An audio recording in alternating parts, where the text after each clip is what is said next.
What if I told you that right now, at this very second, the US government owns more land than France, Spain, and Sweden combined, but can't tell you what's actually on most of it? What if I said there are places in America where you can't build a house, can't start a farm, can't even pick up a cool rock, but a mining corporation can detonate half a mountain and pay less than your Netflix subscription? What if I told you the national parks, those sacred, beautiful, Instagram-worthy temples of nature, are so underfunded they're basically running on GoFundMe energy, while private companies rake in billions selling you $12 sandwiches? What if the Forest Service, the agency, literally named after protecting forests, spent a century making wildfires worse and is now shocked that everything's burning? And what if the reason for all of this isn't conservation, isn't protection, isn't even about preserving nature for future generations, but about something so beautifully bureaucratic, so perfectly American, so tangled in red tape and corporate interest that it makes the DMV look like a model of efficiency? Welcome to the land of the free, where 640 million acres aren't. This is the story the Nature Conservancy doesn't tweet about, the map your civics teacher conveniently skipped, the contradiction your congressman won't mention because he's too busy accepting donations from mining lobbyists,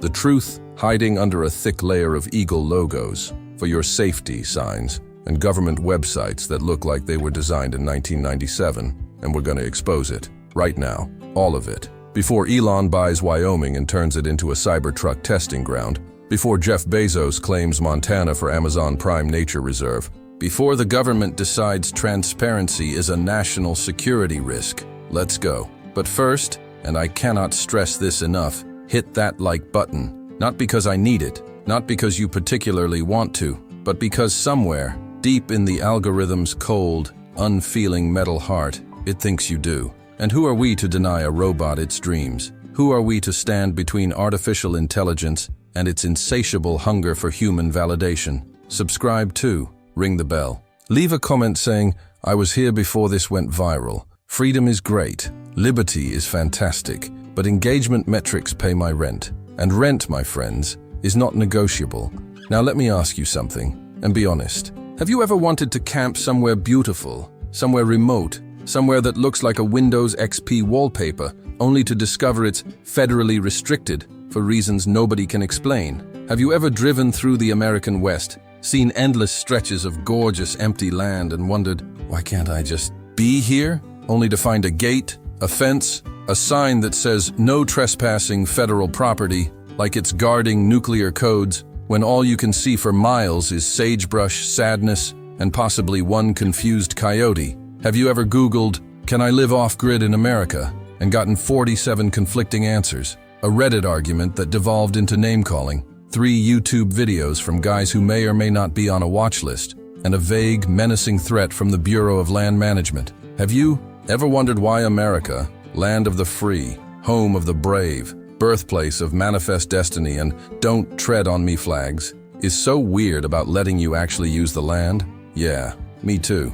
Because here's the thing, America is obsessed with freedom. We put it on flags, bumper stickers, truck decals, tattoos, and freestyle rap battles. We sing about it. We go to war for it. We lecture other countries about it while eating a burger with a side of freedom fries. But when it comes to land, the actual dirt, rocks, and trees beneath your feet, freedom has terms and conditions longer than a Disney Plus user agreement, written in a font so small you'd need a microscope and a law degree to read it. And today, we're reading them. All of them. Every single boring, contradictory, infuriating clause. Buckle up. The US government controls roughly 28% of all American land. That's 640 million acres. To put that in perspective, that's bigger than all of Western Europe.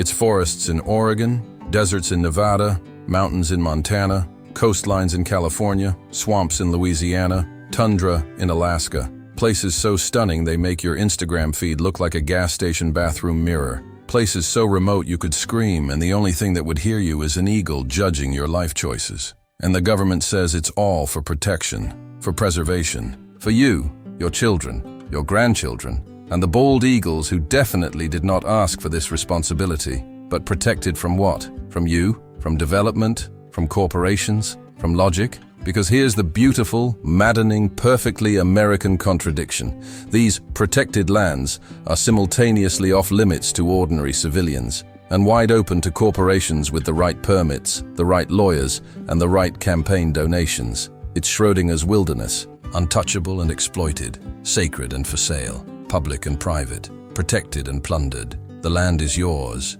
but also not yours. You can visit, but only sometimes. You can camp, but only here, with this permit, on this specific day, if the moon is in Scorpio and the ranger approves your vibes, and nobody talks about it, because it's boring, because it's complicated, because most people don't care about policy until it directly affects them, because the truth is hidden under 17 layers of agency jurisdiction, environmental impact statements, congressional hearings, and politicians who've never been camping and think wilderness is what happens when their Uber driver takes a wrong turn. But we're going to talk about it right now, in detail, with receipts. Because the story of American public land is the story of America itself. Beautiful, broken, inspirational, corrupt, well-intentioned, catastrophically mismanaged, and run by people who genuinely believe a PowerPoint presentation counts as conservation. Let's dive in. Let's start with a term you've heard a million times: public land. Sounds nice, right?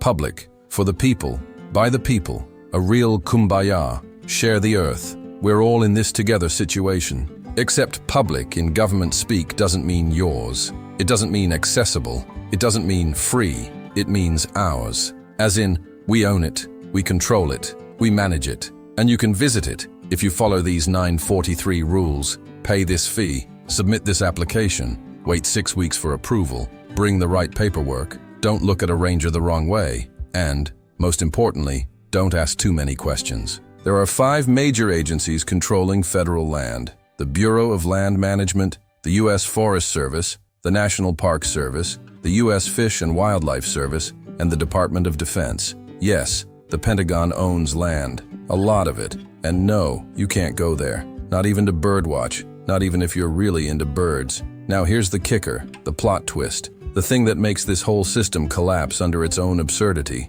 These agencies don't agree on anything. They have different missions, different priorities, different definitions of protection. The Bureau of Land Management wants mining and energy development. The Forest Service wants sustainable logging and recreation. The Park Service wants tourists and gift shops. The Fish and Wildlife Service wants everyone to shut up and leave the birds alone. And the Department of Defense just wants you gone, ideally before they test that new missile. It's like a group project where everyone has different goals. Nobody communicates. The deadline was 6 months ago. And the land, the actual physical land, is just sitting there, suffering, wondering why humans are like this. So when the government says, "We're protecting this land," what they really mean is, we're currently engaged in a multi-decade bureaucratic argument about this land, while corporations fill out permits, and you stand outside the fence wondering if freedom was ever real. Inspiring, right?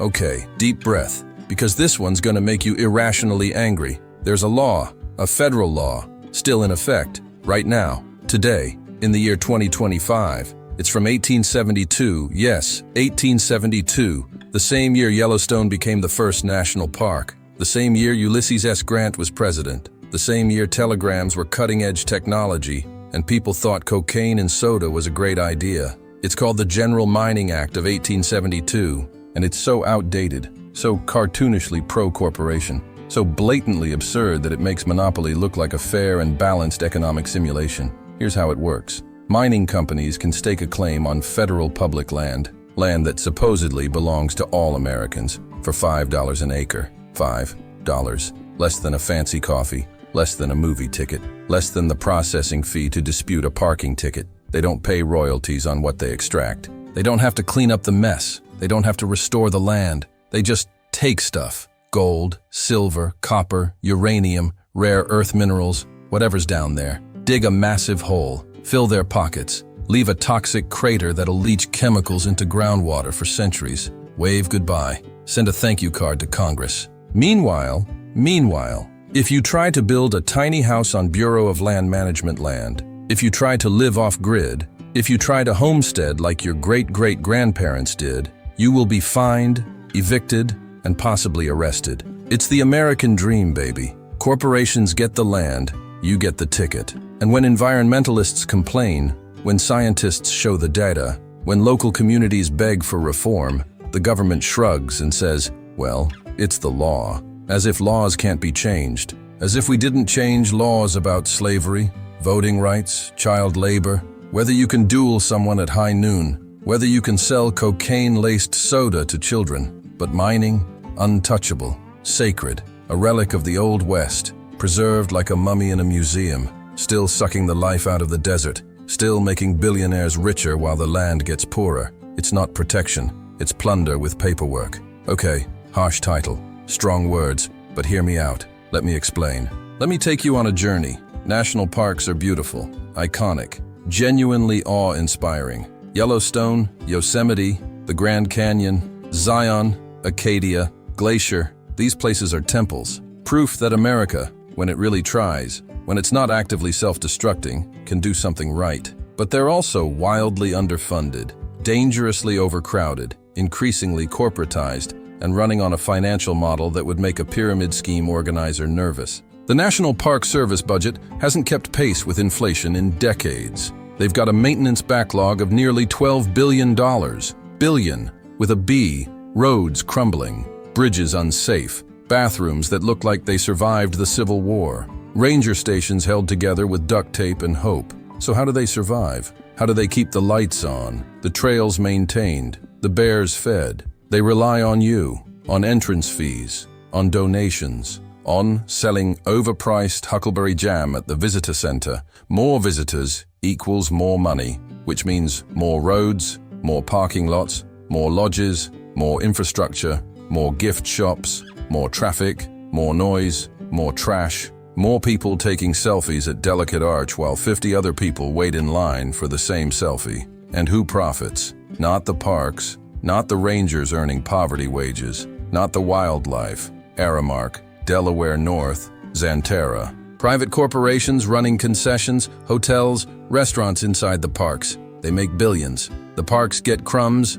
the rangers get underpaid, the land gets trampled. So the government protects the wilderness by turning it into Disneyland. And if you want solitude, if you want actual wilderness, if you want to experience nature the way John Muir wrote about it, the way Ansel Adams photographed it, good luck. Because the Park Service prioritizes accessibility, which is noble, which is important, but also means the most beautiful spots are packed tighter than a Southwest Airlines flight during Thanksgiving. It's protection theater, a performance, a beautiful, well-meaning, tragically underfunded performance. Look, we saved the bears. Now pay $35 to park, stand in line for a bathroom, and try not to get gored by a bison while taking a selfie. Let's talk about the elephant in the desert, the secret nobody mentions, the land you'll never see. The Department of Defense controls about 11 million acres of American land, military bases, training grounds, testing ranges, bombing zones, places with names like Nellis Air Force Range and White Sands Missile Range that sound like vacation destinations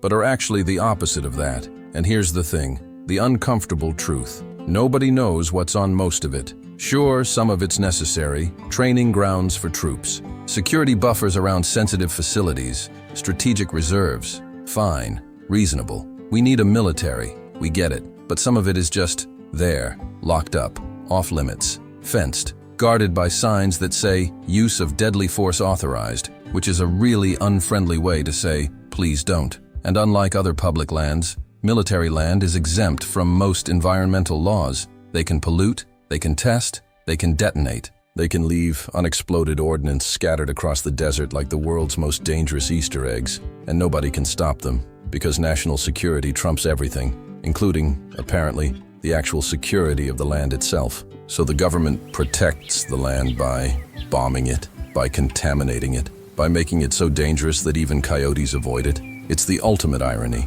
We're defending freedom by restricting it, securing the homeland by locking it down, protecting America from Americans, making the land safe by making it uninhabitable. And if you ask questions, if you file a Freedom of Information Act request, if you want to know what's actually happening on taxpayer-owned land, good luck. National security, classified, redacted. Mind your business. Democracy is great. Transparency is beautiful, but only when it's convenient. Every summer, like clockwork, like a terrible sequel nobody asked for, the American West burns. Forests, grasslands, entire towns, gone. Millions of acres reduced to ash. Billions of dollars in damage. Thousands of people evacuated. Smoke so thick it reaches the East Coast, turns the sky orange, makes you cough indoors. And every year we act surprised. We shake our heads. We blame climate change, which is real, which is a factor, but we conveniently ignore the other half of the story. Here's the secret, the thing the Forest Service doesn't want to admit.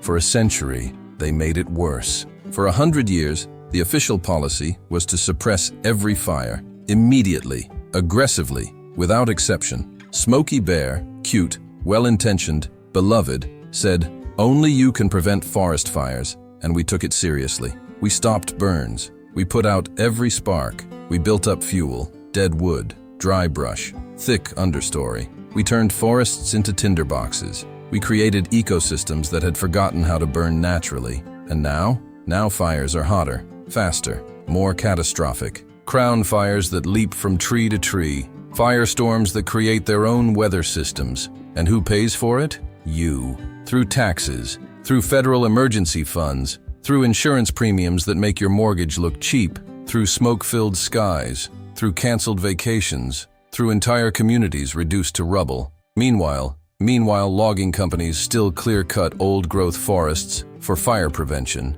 which is like saying you're dieting while eating an entire chocolate cake. It doesn't work. It's not even trying to work. It's just extraction with a friendly excuse. The government protects the forest by letting it burn uncontrollably while also cutting down the parts that don't burn. It's chaos. Beautiful, expensive, predictable, preventable chaos. And the land pays the price. Here's where it gets spicy, where it gets political, where rational conversation goes to die. Some states, mostly in the West, mostly with big conservative majorities, are tired of federal control. Utah, Nevada, Wyoming, Idaho, Montana. They want their land back. They argue, not unreasonably, that the federal government is an absentee landlord, that bureaucrats in Washington have no idea what's happening in rural Nevada, that local control would mean better management, more revenue, more jobs, more freedom. And they're not entirely wrong. The Bureau of Land Management is slow. The Forest Service is underfunded. The Park Service is overwhelmed. Federal agencies are bureaucratic nightmares. But, and this is a big but, here's the problem. The terrifying question. If states take over, what happens next? Will they protect wilderness or sell it to developers? Will they fund fire suppression or cut budgets? Will they prioritize conservation or drill, baby, drill? History suggests the latter, because states are broke too, desperately broke. And managing land is expensive. Fighting fires is expensive. Conservation doesn't generate revenue, but selling mining rights, leasing drilling permits, auctioning land to the highest bidder, that's cash, that's easy money, that's a budget surplus. So the question isn't who owns the land, it's who should own it, and nobody has a good answer. Federal control is slow and corrupt. State control is risky and underfunded. Private ownership is just feudalism with better branding. We're stuck, and the land, as always, suffers. So here's where we are. Here's the state of American public land in 2025. The government owns a quarter of America, says it's protecting it, claims it's for future generations, puts up signs, hires rangers, makes websites, but allows mining under a law from 1872, allows logging in old-growth forests, allows drilling in wildlife refuges, allows the military to bomb the desert, allows corporations to profit while the land deteriorates. You can't live on it, can't build on it, can't homestead, can't camp without permits, can't collect firewood in some places, can't even pick wildflowers in others. But corporations can lease it for pennies, can extract resources worth billions, can leave toxic waste, can clear-cut forests, can operate with impunity. It's protection in name only. A beautiful lie. A national mythology that sounds inspiring until you read the fine print. Check the data, follow the money, ask the hard questions. And the wildest part? Most Americans don't even know, don't care, don't think about it. We just assume someone's got it handled, that the government's protecting the eagles, the sequoias, the Grand Canyon, the grizzlies, but they're not. Not really. They're just managing the chaos, badly, with outdated laws, insufficient funding, conflicting priorities, and corporate influence. The land is dying, slowly, quietly, while we scroll Instagram, argue on Twitter, and pretend everything's fine. So what's the answer? What's the solution? What do we do? Honestly, I don't know.